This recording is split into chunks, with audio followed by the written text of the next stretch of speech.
नमस्ते दोस्तों, मैं फिर हाजिर हूँ आपके सामने लेकर एक नई वीडियो मेनोपॉज पार्ट 2।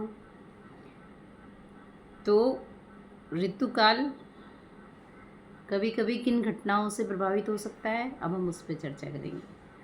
ठीक है।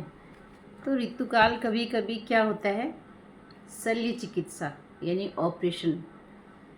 यदि किसी महिला का ऋतुकाल से पूर्व डिंब ग्रंथियों को शरीर से बाहर निकाल दिया जाता है तो उसके तुरंत बाद भी महिला मेनोपॉज की अवस्था में पहुंच जाएगी। नंबर 2 है कीमोथेरेपी या रेडियोथेरेपी। यदि किसी महिला को कैंसर हो गया हो तो उपचार विधि के दौरान जब उसे कीमो दी जाती है तो रोजनावृत्ति के लक्षण भी सामने आ सकते हैं। और लेकिन ये इस बात पे भी डिपेंड करता है कि कैंसर महिला के किस भाग में। समय से पूर्व डिंब ग्रंथियों का काम करना। जब 40 वर्ष की आयु तक पहुंचने पहले से ही डिंब ग्रंथियां काम करना बंद कर देती हैं तो ऐसा माना जाता है ऋतुकाल निवृत्ति परिपक्व अवस्था में ही आ जाती है। सामान्यतः ये रोग बहुत कम महिलाओं में दिखाई देता है।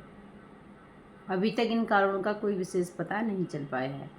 अब इसमें ऋतुकाल के बाद क्या क्या समस्याएं आती हैं। ऋतुकाल निवृत्ति की पूर्व अवस्था में योनि से अनियमित रक्त का स्राव होता है, जहाँ कुछ महिलाओं को बहुत कम होता है, कईयों को बहुत ज़्यादा होने लगता है। नंबर 2, इस अवस्था में किसी महिला को जहाँ ऋतुकाल चक्र समय से पहले अर्थात जल्दी आने लगते हैं, वहीं कुछ महिलाओं को चक्र का उनका जो है अंतराल और समय से भी अधिक हो जाता है। नंबर 3, कई महिलाओं में ऋतुकाल निवृत्ति से पूर्व की अवस्था में कई महीनों बाद होता है। वो महिलाएं कहती हैं मैं पता ही नहीं चलता, भाई बहुत समय हो गया था, अब मुझे पीरियड हुआ। तो इसमें क्या क्या रोग आते हैं। शरीर में गर्मी तथा पसीने आना, जिसे आप हॉट फ्लैशेस भी बोलते हैं। ऋतुकाल निवृत्ति के पूर्व अवस्था में महिलाओं को अपने शरीर में एक विशेष गर्मी का अनुभव होता है और जो पूरे ही शरीर में फैल जाती है। इसे हॉट फ्लैशेस भी कहा जाता है। इसका अंतराल केवल 30 सेकंड से लेकर कुछ मिनटों तक ही रहता है तथा रात्रि में सोते वक्त ये हो सकता है। इसके साथ ही कई बार रात को पूरे शरीर में पसीना आ जाता है। इसका मुख्य कारण शरीर में होने वाले हार्मोनल का जो है वो चेंज होना है। हॉट फ्लैशेस जो है अधिकांश महिलाओं में ऋतुकाल निवृत्ति के पूर्व की अवस्था में शुरू होकर निवृत्ति काल के 5 वर्षों तक भी कभी कभी बंद नहीं होते हैं और महिलाएं परेशान होती हैं कि ऐसा हमारे साथ क्यों हो रहा है। कभी कभी किसी महिला में तो ये 10 वर्ष तक भी चल जाते हैं हॉट फ्लैशेस, और किसी महिला में 5 वर्ष में बंद हो जाते हैं। योनि संबंधी दोष आ जाते हैं। योनि की झिल्ली क्या होती है, पतली और सूखी और कम लचीली हो जाती है। इसका मुख्य कारण एस्ट्रोजन नामक हार्मोन में कमी आना। कई बार सूखेपन के कारण खुजली और वेदना का उन्हें वहाँ अनुभव होता है और संक्रमण के लक्षण वहाँ पे ही दिखने लगते हैं। इसमें क्या होता है, मूत्र प्रणाली के दोष भी आने लगते हैं।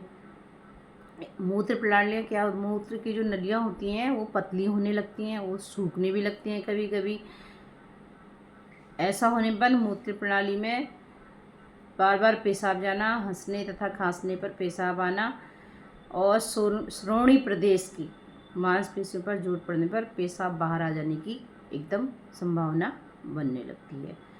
भावनात्मक तनाव ऋतुकाल में क्या होता है, इसमें स्मरण शक्ति कमज़ोर हो जाती है, चिड़चिड़ापन आना शुरू हो जाता है, बार बार तेज़ी से परिवर्तन आते हैं, इसको मूड स्विंग भी बोलते हैं, जैसे लक्षण दिखाई देते हैं। कई बार ये लक्षण हॉट फ्लैशेस तथा रात्रि में पसीना आने के कारण भी हो जाते हैं। नींद भी कम हो जाती है, हड्डियों के दोष आने लगते हैं। मेनोपॉज के बाद महिलाओं में जोड़ों में दर्द, जकड़न की समस्या आम देखी गई है, क्योंकि इस दौरान कैल्शियम की कमी योगाभ्यास न करने से हड्डियां कमज़ोर होने लगती हैं। इसमें फ्रैक्चर की भी संभावना बढ़ जाती है, इसलिए आपको खूब सोच समझ कर चलना है। खाने में फैट फ्री दूध लेना है। पनीर, ब्रोकली, बीन, गाजर, पपीता, अखरोट, पालक, सेब, चेरी, अमृत पेय का सेवन करें, जिससे जिस काम में शारीरिक मेहनत हो वो काम ज़रूर करने चाहिए। योगाभ्यास ज़रूर करें, आपकी मांसपेशियां लचकदार एवं स्वस्थ बनी रहेंगी। इस अवस्था में ऑस्टियोपोरोसिस होने का भी खतरा रहता है, इसलिए सावधानी अपनाएं और धूम्रपान और मदिरा का सेवन बिल्कुल ना करें। जो करती हैं, वैसे तो भारत में महिलाएं इस चीज़ से बहुत दूर हैं, वो ना करें। प्रतिदिन योगाभ्यास करें, सुपाच्य भोजन करें, कैल्शियम तथा विटामिन डी की मात्रा को शरीर में बनाए रखें और उसकी जांच करवा लें। धूम्रपान ना करें बिल्कुल भी, धूप स्नान करें और शरीर की मालिश करवाएं।